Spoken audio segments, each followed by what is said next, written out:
Today's Stripe Show podcast is brought to you by About Golf Simulators.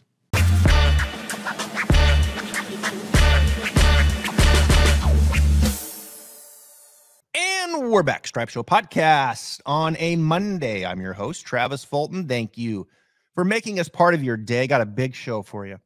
Big show for you here on a Monday. I don't think I've ever had more swings loaded into my system than I do today, including this guy right here.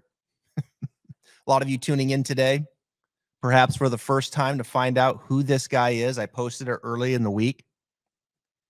And I asked the question on Twitter and Instagram, who is this professional golfer? I filmed this, by the way. And I got a lot of response.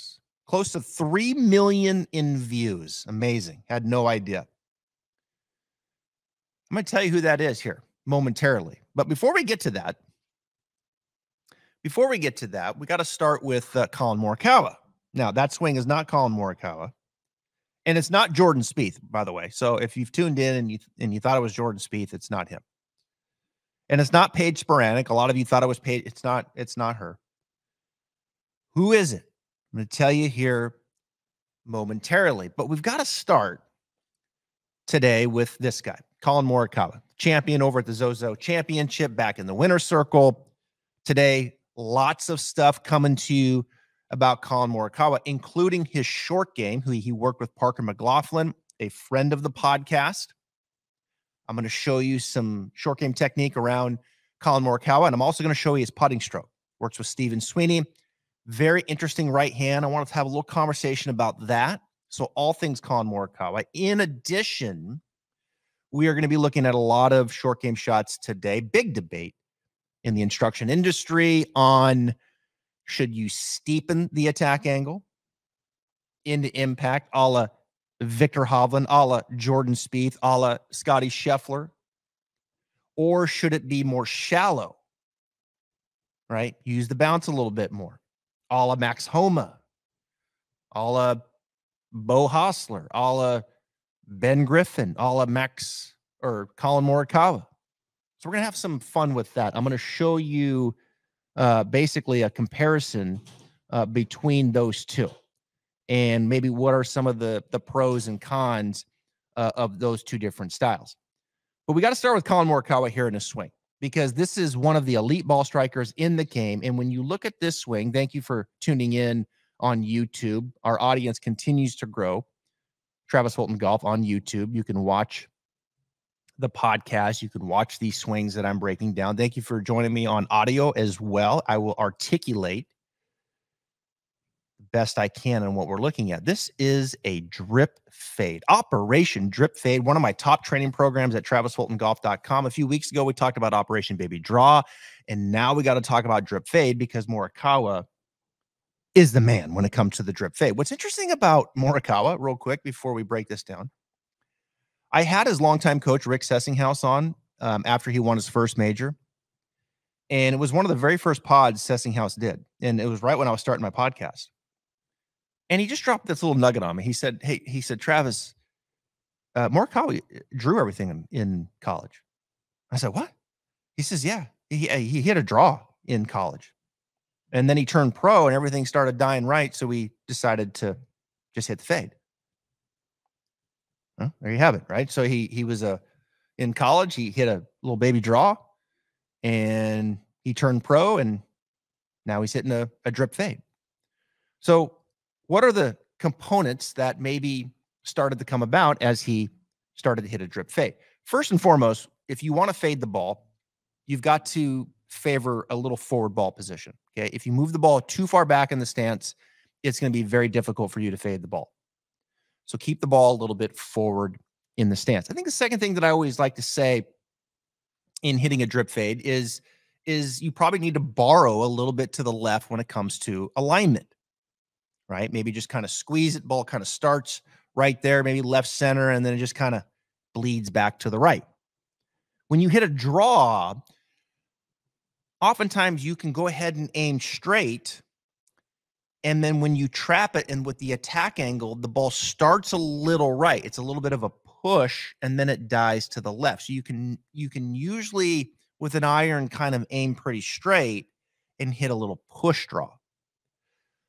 But when you hit an iron and you're trying to hit a drip fade, oftentimes I will get them to open up slightly left. Okay, I guess it depends how much you're going to say get on top of it and can get that path working to the left. Now, Viktor Hovland can really get on top of it, but he's someone that aims pretty straight or maybe even a little right. Now, Morikawa to me is not going to get out on top of it as much as Hovland. So you're going to see him probably just borrow a little bit in alignment slightly to the left. Now, what I mean by getting out on top of it is this move right here. Okay, I'm going to play this a little bit slower here, and I'm going to bring it about halfway down. Okay, so from the top of the swing, you're seeing him get his hand path to get back out in front of his chest. Morikawa is someone from the top of the swing that is not pulling his hands down. He is not trying to keep his shoulders closed, right? I think in many ways, like 20 years ago when I got into teaching, that was very much the conversation. It was like from the top, you would let your hips bump left and your shoulders would stay closed and your hand path would just go straight down.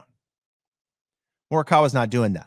Okay, from the top of the swing, his weight, yes, is going left, but he's not taking on early side bend to the right. He's not letting his hips really drive lateral and then leave the spine in excessive right bend in transition. Instead, he's letting his weight go left and he's starting to kind of sit and maybe turn sooner. And that gets the hand path to arc back out in front, very much like Viktor Hovland. Now, when he does that, the shaft is still pitched back. The shaft is still pitched back. And what you'll see oftentimes, really good faders of the ball, you'll see the shaft just above the right forearm. You know, oftentimes I always talk about the shaft kind of laying down on the right forearm, and faders of the ball, they get it just above the right forearm. Let's see if I can stop it right in that position. You'll see a little space between the shaft and the right forearm about halfway down. Right there. Perfect. See the shaft right there?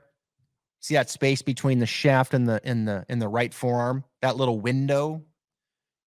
So he's getting out in front there. He's getting the hand path back out in front. The shaft still pitched back, but just above that right forearm. Now, from there, that lead wrist is flexed. That right wrist is extended. I mean, he is in such a great position to just keep turning and get this shaft to exit under the left shoulder. Now, watch this. Love this exit plane. You will see the shaft right there well under that left shoulder with an iron.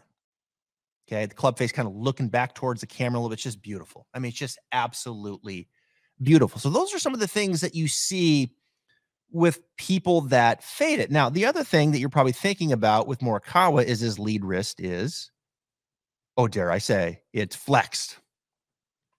The lead wrist, you can see at the top, flat, slightly arched, little flexion in there, not to the degree of Victor, not to the degree of DJ, but it's certainly not extended.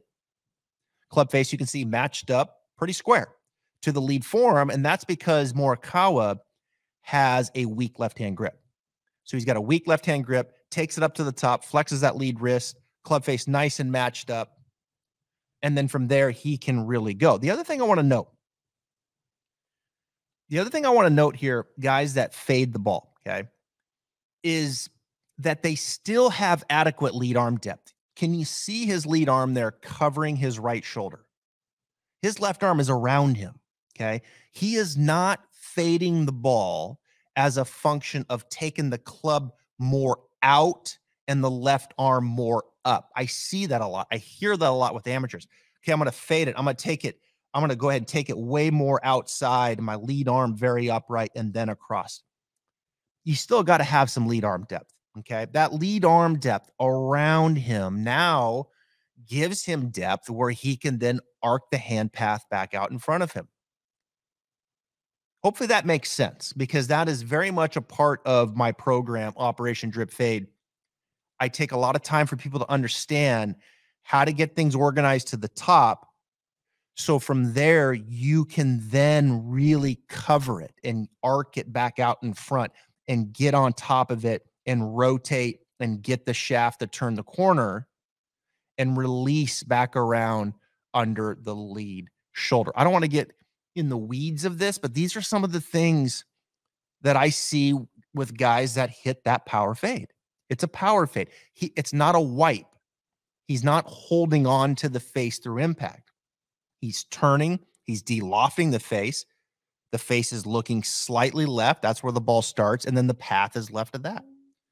And these are some of the things that the components that go into this. So again, great depth to the top, weak left-hand grip, with the lead wrist flex. I love that.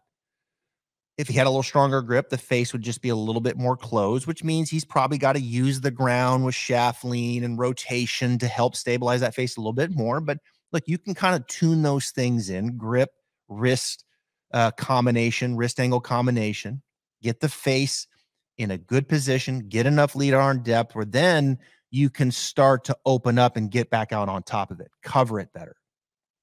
Get the shaft then to exit under the lead shoulder with release. The lead wrist is going into extension.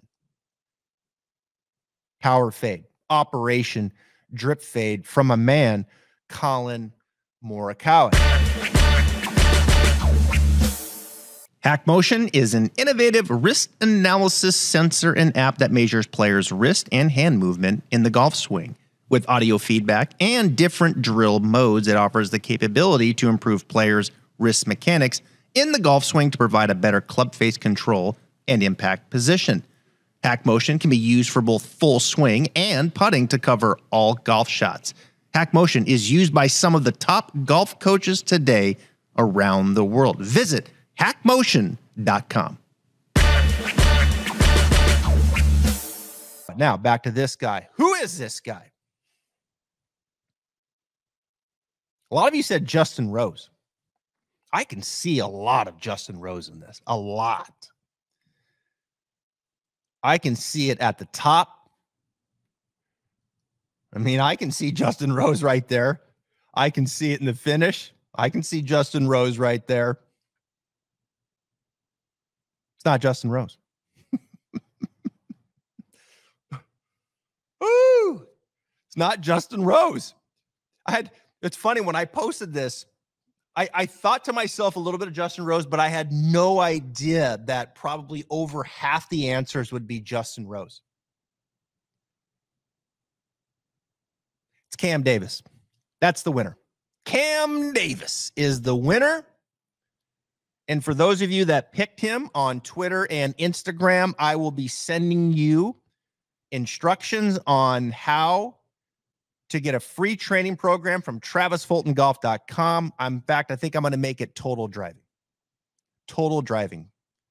That training program. He's hitting a 3-wood here. I filmed this, by the way. And you know how much I like Cam Davis. And I've been touting him for a while. Expect big things from that man into next year. Thank you so much, everybody, honestly, for participating in that. I have got another one coming, okay? And I can't wait to share it. I just can't wait to share it. But yeah, it's Cam Davis. We'll get you instructions on how to get your free training program. Let's move on, shall we? Let's move on, and let me bring in now this. Collin Morikawa's putting. Works with Stephen Sweeney. Morikawa made a lot of putts this week. He talked about how he discovered some things over there in Japan. Didn't share what those things were. And it's funny, every time Morikawa starts making putts, we start thinking about, oh my gosh, this guy's going to take off and he's going to win everything because he's one of the elite ball strikers. He drives the ball exceptionally well. His iron game is perhaps second to none. His short game seems to be good enough, but his putting obviously is what holds him back. And so then he has a week like this, and you're like, he is going to win everything. if he's making putts like this. But the reality is this is kind of Collin Morikawa. I mean, he just, he's not an elite putter, and he'll go consecutive weeks, months, losing strokes to the field.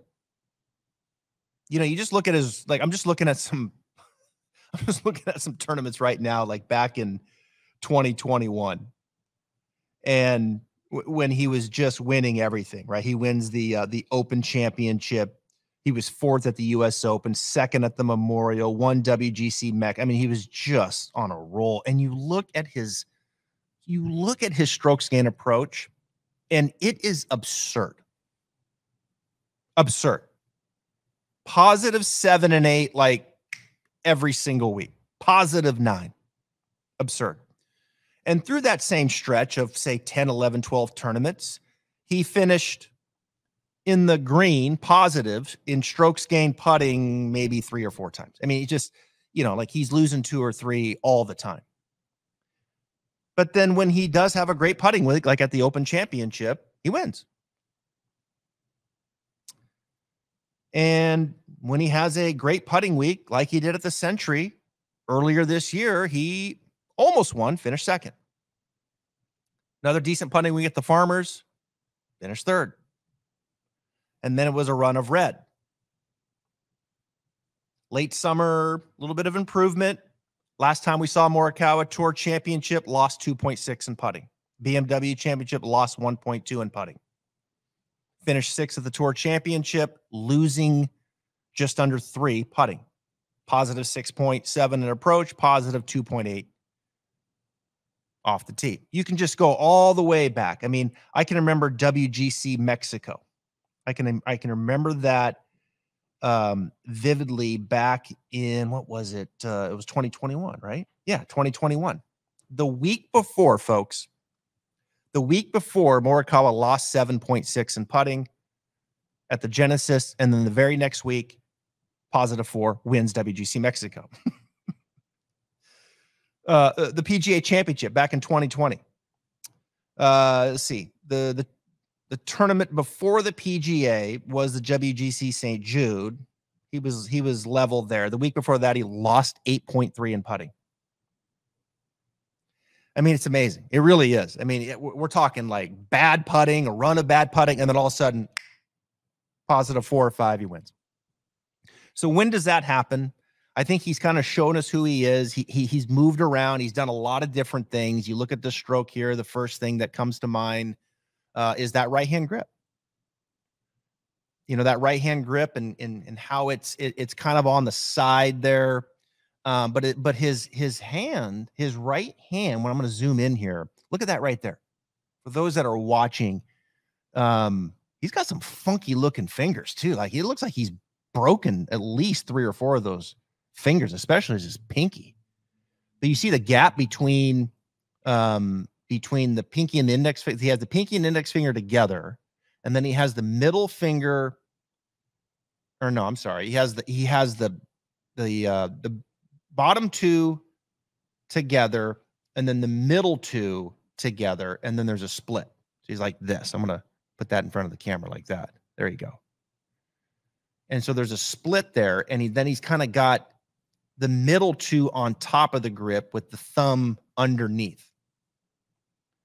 So it's not all the fingers together. He's actually got a split in there between those 4 fingers. And he's got the left hand. Look at that left hand. That left hand is way underneath. Very, very weak left hand. So he's got his left hand very weak underneath, which is going to take his elbow and roll his elbow in towards his rib cage. And then with the right hand on the saddle like that, or to the side, that's going to kind of make his right elbow want to maybe kick out just a little bit more than what his left is doing. So there's not a lot of symmetry there as far as what his elbows are doing, and maybe like both palms up to the sky like this. My elbows would kind of roll in towards my rib cage equally. His left hand is under, his right hand's on the side, so naturally that's going to affect your elbows. And so that's very interesting. Usually when you see a right hand grip like that to the side, like he's getting some kind of movement in his right hand that is disrupting the stroke. So when you put the right hand to the side like that, it's calming down that right hand and leaving the right hand out of the stroke. Maybe he was getting a little bit of a kind of a goose underneath sensation with the right hand at times. Very difficult to detect, probably. I certainly didn't, it's hard to see with the naked eye. But with the right hand to the side like that, he's keeping the right hand out of it, and he's getting a little bit more stability, perhaps, in the face. I think when you counter it with the left hand, that's very interesting. You may recall when he first started with Sweeney at the first part of the year, he would actually put his palms together, like he would grip it, put his palms together, and then he would take his grip, and that would help him get his shoulders and his forearms aligned. So perhaps with his right hand doing that, he needed to feel a little something different with his left hand to help him kind of still feel square. You don't see a lot of that combination right there. The other thing that I think maybe is worth a note is with that right hand like that and that right forearm more positioned like that, when I putt like this, I get the sensation that the putter head wants to swing a little bit more up the arc. Right? I feel like I can go a little bit more up and down the arc versus if I gripped it normal in my right elbow kind of tucked more under like his left is, like that feels like it wants to go maybe a little lower and a little more in versus when I grip it like this, it always gives me the sensation that the right shoulder kind of wants to go a little bit up more. Okay, which is something that maybe he's trying to do as well. And I'm just kind of speculating here based off some of the conversations I've had around this type of grip and why a player would go to that. But he found something. He found something early in the week in Japan, and man, he made a lot of putts. But that's Victor Hovland, or excuse me, that's Collin Morikawa. That's what he does. And so I'm not going to sit here and say why he's back. His putting is so much better, and we should expect a run of 3, 4, 5 wins here from Morikawa. I think this is just another case of he's kind of he's found something here. And all of a sudden, he probably went positive 4 or 5 here with the putter, and he wins because his ball striking is that good. And so, will this last into the next time we see Morikawa? Will this last into 2024?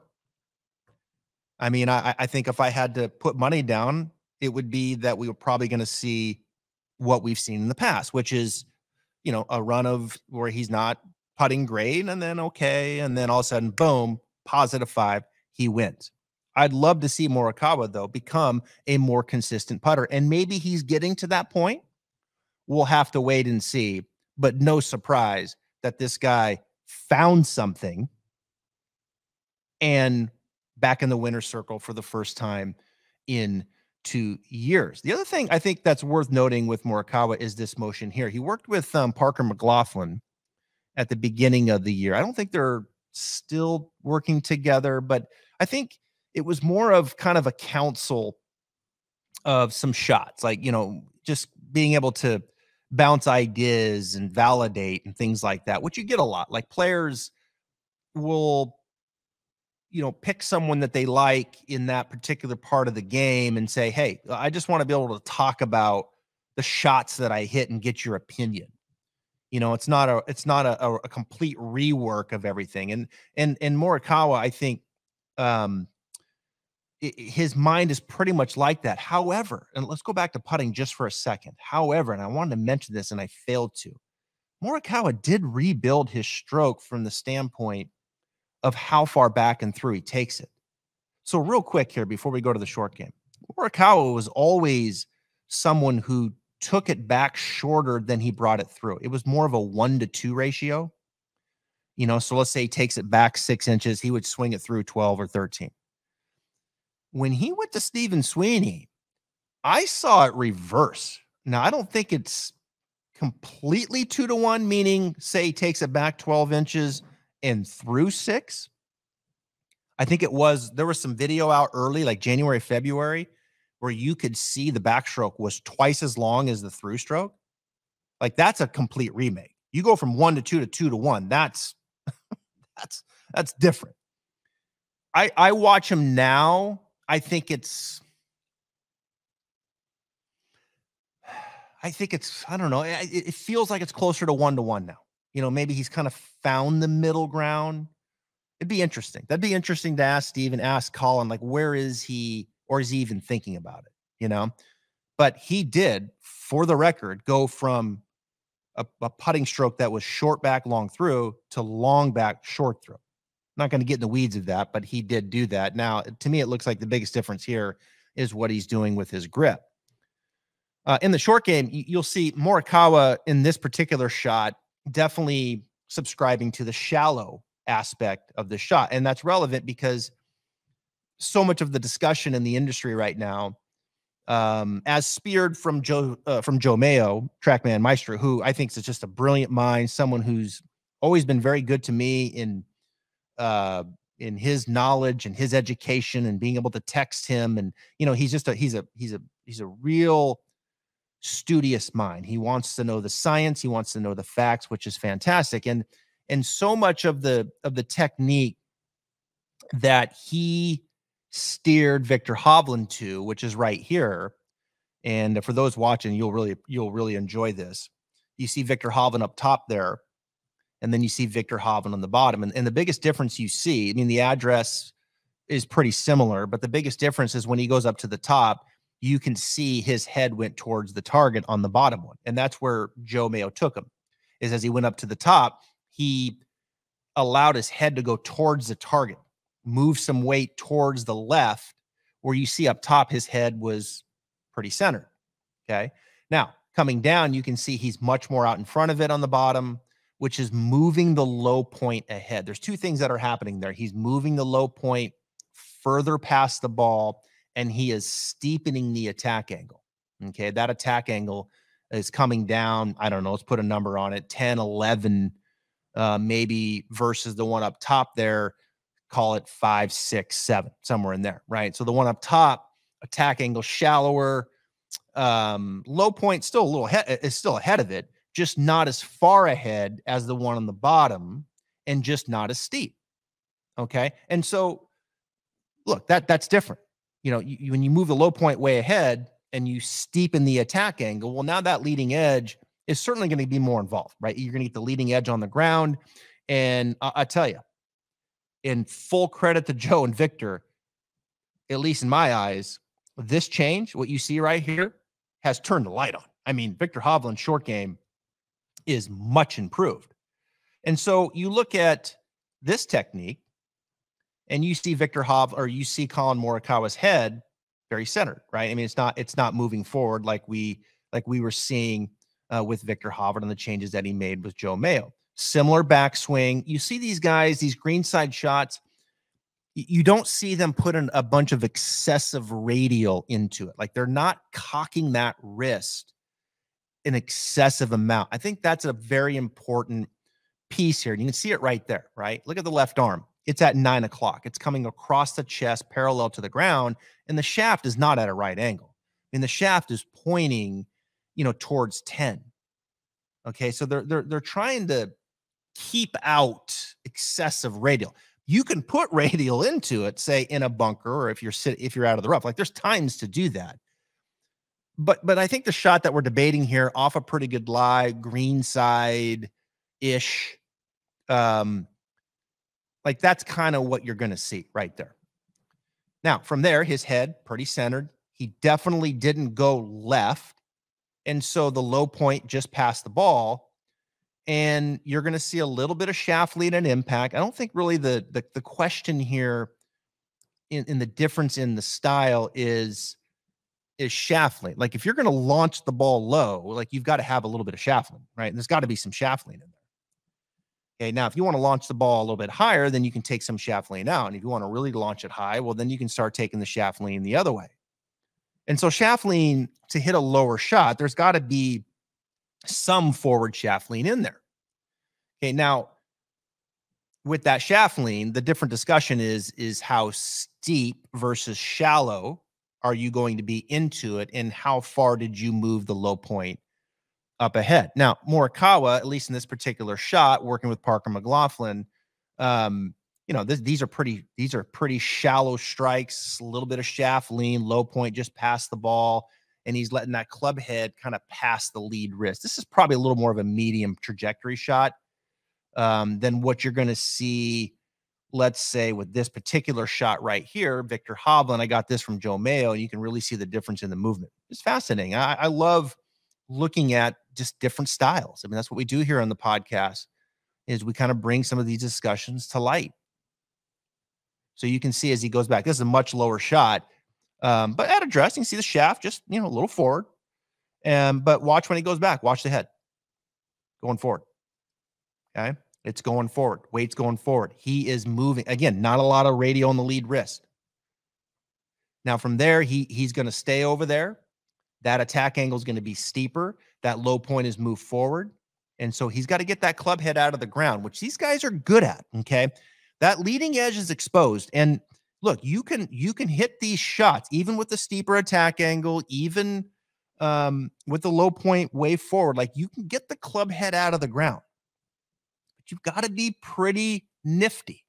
Okay. You've got to be pretty nifty in the lead wrist, maybe in the lead elbow, or the elevation of the body, kind of working back up out of the shot. There's got to be something that's going to get the club head out of the ground in order for that leading edge not to get stuck, which it's going to get stuck more in the ground with this particular shot. That's just what's going to happen. I'm not saying it's right or wrong. I'm just saying it's going to. Okay. Now, tour players are very, very good at that. In fact, another guy that's very, very good at is Jordan Spieth. And here's just a good picture of Jordan Spieth hitting this shot. I mean, Jordan Spieth is a absolute short game wizard. I don't think anybody used the leading edge better than Jordan Spieth. Maybe Scotty Scheffler. Let me take that back. Scotty Scheffler does. And Victor Hovland's on his way. And so you look at the bottom there, okay, and as he goes back, his head's going forward. Spieth put a little bit more radial into it, just a little bit. I mean, why not? It's Jordan Spieth. I mean, he's gonna max it out. But you can see impact. Look at the chest and the head way back out in top. I mean, Spieth's probably got even a little more shaft lean at the bottom. And then they turn and they get the club head out of the ground. That's the thing. They can get the club head back out of the ground. Spieth and Victor could probably sit there on that lie and work that steeper attack angle, work that leading edge, work that low point way out in front, and get the club head out of the ground over and over and over and over and over and over again, to the point that they could probably hit 30 balls and you would barely know they were there. That's how good they are through the zone. Now, the question you have to ask yourself, okay, is a PGA Tour player, this method that you would see employed certainly with a number of players, not all of them, but much more so in the professional ranks than you would probably see in the amateur ranks. I think you look at the advantage of the shot, you could say that the low point, yes, is being moved forward. So the point of contact and getting that ball contact first perhaps could be elevated, right? I think and certainly with the shaft lean, you can get the ball to be launching out lower. You get enough friction where you can really spin it. Coming off the face, I mean, you can really clip it and getting that club head out of the ground. So that low launch, lots of spin, this is probably where you're going to move someone to. The downside is you got to manage the leading edge, right? You've got to manage the leading edge. And oftentimes when you have players who are a little bit more uneducated as far as the history of hitting short game shots and their hands being educated and learning how to get the club head out of the ground, et cetera, that leading edge becomes very problematic. I mean, I go back to my high school days, and that leading edge would just chew me up. I mean, I would hit 1 every 10 fat, and then that would just kind of linger in my mind, and then I would start backing up. So there's things that can start happening around this method that can kind of slow things down a little bit, right, in the way of short game development. But I would say from a higher skilled player, like to me, this is a method that, yeah, I would show someone if the benefits were as such and needed as someone like Viktor Hovland that had a lot of good things, but probably was a little too shallow, needed to steepen things just a little bit, move the low point out ahead, and all of a sudden now the ball face interaction is more of what he's looking for, and now he's got full control of it. And so, yeah, do you want to manage that leading edge or not? And if the answer is yes, and you want to go down this path, this is certainly a method that you could employ. Now, you can go to this. Now we come over to, let's say, Max Homa right here. And you're going to see more of the wider approach. Now, this shot, I don't think is going to, you're not going to probably launch it quite as low, and you're probably not going to spin it quite as much. Although you can, look, you can hit a lot of really good spinners this way as well. But what you're going to see is, the head right there, pretty darn centered, right? He's not moving much. Again, very wide, not a lot of radial. Okay, left arm, almost 9 o'clock. I mean, that club is barely above 9 o'clock. From there, he comes down. He's not as far out in front of it. The low point just slightly past the ball. And so he's gonna be able to use the bounce a little bit more. Right? He's going to be able to use the bounce. I think the benefit of the bounce is you don't have to be quite as precise with the point of contact. I think there's times where these guys that employ this method, they even hit behind it slightly. I have a video of Ben Griffin. He actually hit just a fraction behind it and hit a, adequate medium trajectory shot with decent spin. And so there you go. There's that method. Now check this out. I'll bring in Ben Griffin with Max Homa. You can see, kind of the difference here. Griffin's kind of got an interesting move. You look at his left, he kind of turns his head. He doesn't really like move everything left. He actually takes it back and he kind of turns his head to the left. But then if you see at impact, you can see these guys, maybe not quite as much shaft lean, but it's still there. Like you got to have a little shaft lean if you're going to launch it lower. Okay. And so you can see they're not out in front of it as much. And that club head's going to get out of the ground probably a little bit easier. It's exposing the bounce. It's not as steep, all of those things. So it's two different methods. We could probably talk forever on each one. I could show you examples of each one. I get the question a lot. Well, which one are you showing an amateur golf? And it's probably this one. From an amateur golfer, mid-handicap, in teaching a greenside pitch, this is probably where I'm going to go. I'm probably going to kind of fall somewhere in between. I'm going to have the shaft just a little forward, ball in the middle, weight slightly left. And then we're going to take it back to this position here where the left arm's 9 o'clock, not a bunch of radial. So kind of this wider feeling going back, the weight kind of staying a little left. And then from there, the club's falling. We're right there on top of it. We're going to let the club head pass a little bit post impact and turn and let things kind of rehinge and accumulate back over here to the other side. And so I'm probably in the 6, 7, 8, probably around 8 degrees down in the middle somewhere.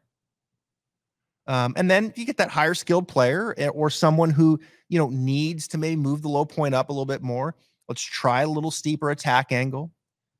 Could perhaps use a little bit more leading edge. Then I'm going to move them, towards Hovland. But I don't think I'm showing everybody. I don't think I'm showing everybody that method when it comes to Viktor Hovland or Jordan Spieth. All right, so that is Max Homa and Ben Griffin. And I think that's pretty much all we have here for today. So those who participated in this, Cam Davis, you are the winner. You are the winner if you picked Cam Davis on Twitter and Instagram. All right, good discussion today. Back tomorrow. We've got the Cootie twins, Parker Cootie and Pearson Cootie. They'll be joining me here on the podcast. Both of the twins got their PGA Tour card and they're going to join me together. That'll be fun interviewing those two together. Good guys. Can't wait to watch them on the PGA Tour. All right, guys. Thanks for joining me. We'll be back tomorrow on the pod. See you.